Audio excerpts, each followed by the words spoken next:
Xabaringiz bor, yurtimizda xalqaro spektakllar tanlovi ko'tarinki ruh va yuksak saviya bilan o'tkazilmoqda. Mustaqil davlatlar hamdo'stligi va Boltiqbo'yi respublikalari doirasida tashkil etilgan bu tadbir Yoshlar teatr san'ati forumi deb nomlandi.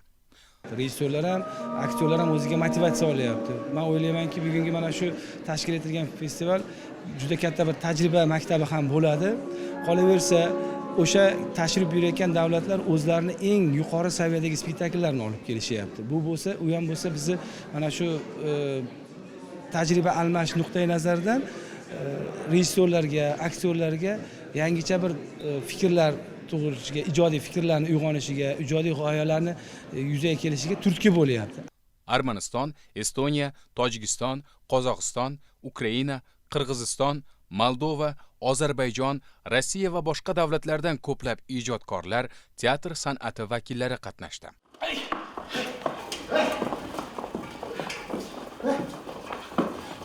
Который час, а? 11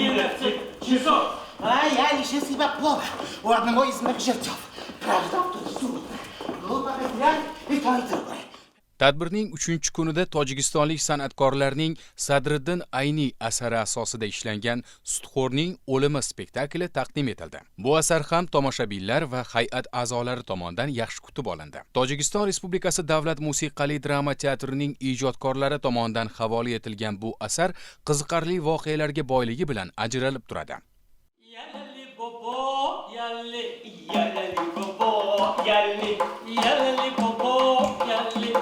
Kosagaron, kosa, az kosagaron, kosa, kosagaron, kosa, az kosagaron, kosa, ek kosa yu kosa, badastam, yalali bobo, yalli, kosa yu kosa, badastam, yalali bobo, yalli. Biz forumda Sutxo'rning o'limi spektaklimiz bilan qatnashyapmiz. Bu spektakl Tojikistonda yuqori natijalarga erishgan. O'zbek tomoshabinlariga yoqarmikan deb o'ylab turgan edik. Menimcha, ular yaxshi qabul qilishdi. Nima uchun bu asarni olib kelgansiz degan savolingizga aytmoqchimanki, bizda Qori ishkamba kabi komediyalar juda ko'p ijro etiladi.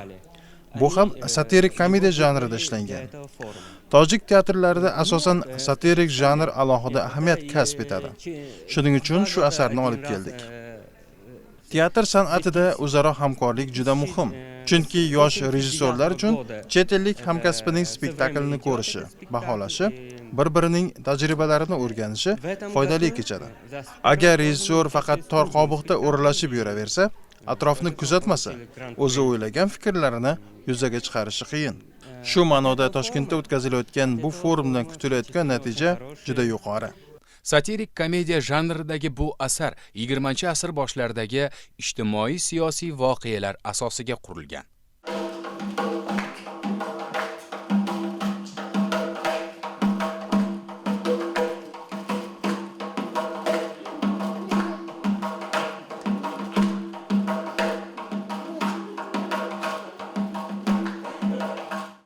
Sadriddin Ayni o'sha paytda jamiyatda ildiz otgan sutxo'rlik, to'rachilik, o'zi bo'larchilik masalalarini qamrab olgan holda ajoyib pyesa yaratgan edi. Buni qarangki, 100 yil avval qalamga olingan illatlar hozirga qadar dolzarb. Tojikistonlik san'atkorlarning bu asari ajoyib ijro va rejissyorlik talqini tufayli e'tibor qozondi. Garchi spektakl oddiy maishiy voqealar asosiga qurilgan bo'lsa-da, lekin ijodkorlarning aytmoqchi bo'lgan xulosasi bor. Sutxo'rlik qilib, oson yo'l bilan daromad orttirishning oqibati og'irdir. Yo'qsa, spektakl bosh qahramonining holiga tushishingiz mumkin.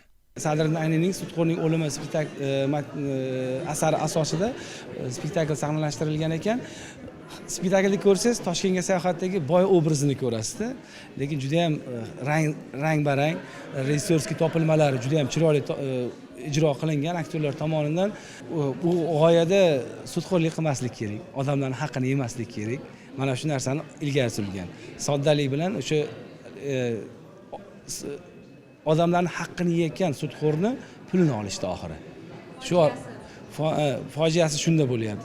Xullas, forumda yuqori o'rinlar uchun kurash juda qizg'in ketmoqda.